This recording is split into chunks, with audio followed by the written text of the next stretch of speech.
Sachangwan area along Nakuru-Eldoret Highway, the scene of a grisly road accident claimed at least 16 lives on Jamhuri Day in a depressing 4-day period that recorded over 60 fatalities on Kenyan roads.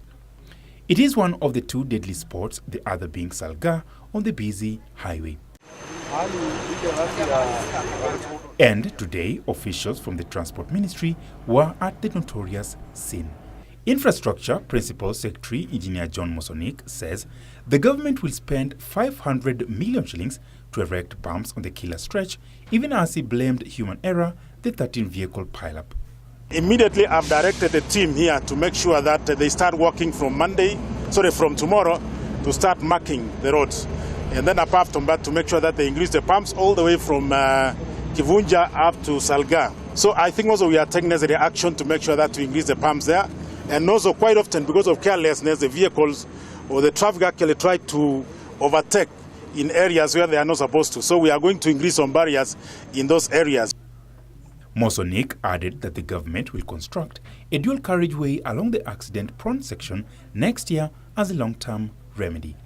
We also have a tender which is now ongoing to make sure that we create a dual carriageway on this road, starting all the way from Salgaa up to Kibunja area.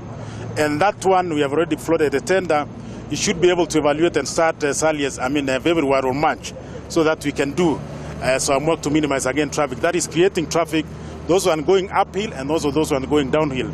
Because among the major kind of problems which comes up is actually people overtaking in areas which are not designated to be overtaking zones.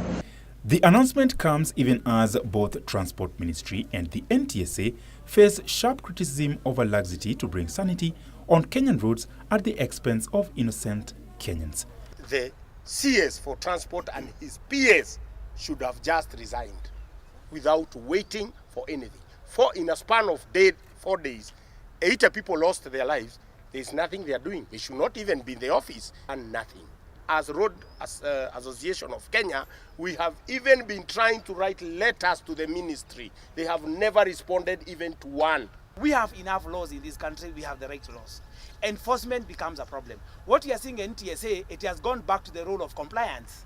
Do you have this sticker? Do you have this sticker? Do you have this paper? No. That is not the role of NTSA.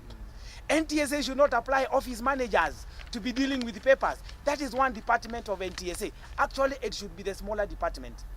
The grim road accident statistics has forced the National Assembly to adjourn to discuss a procedural motion by Kwanza MP Ferdinand Wanyonyi.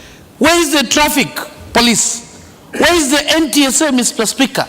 We need to know what is the cause of all this. We are losing lives, we are losing young Kenyans, we are losing the people who are the leaders of tomorrow, Mr. In the last few days, there has been complaint generally in those areas that they place speed gadgets in many parts, and when a vehicle passes, they chase. When they give a chase, sometimes we could have vehicles that can cause accidents as a result of that. Mr. Speaker, we also need immediately to have pumps, reasonable pumps, as the trucks come from Mau Summit through, of course, Mosonik junction. As it's going descending, we need some pumps.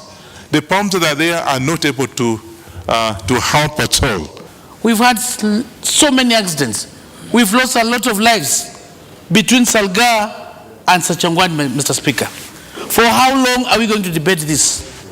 We should have a committee of inquiry into this, and we move quickly into implementation. President Uhuru Kenyatta has since warned motorists and especially PSV drivers to be cautious and obey traffic rules. More than 60 people have perished over the last 4 days in various incidences of road accidents.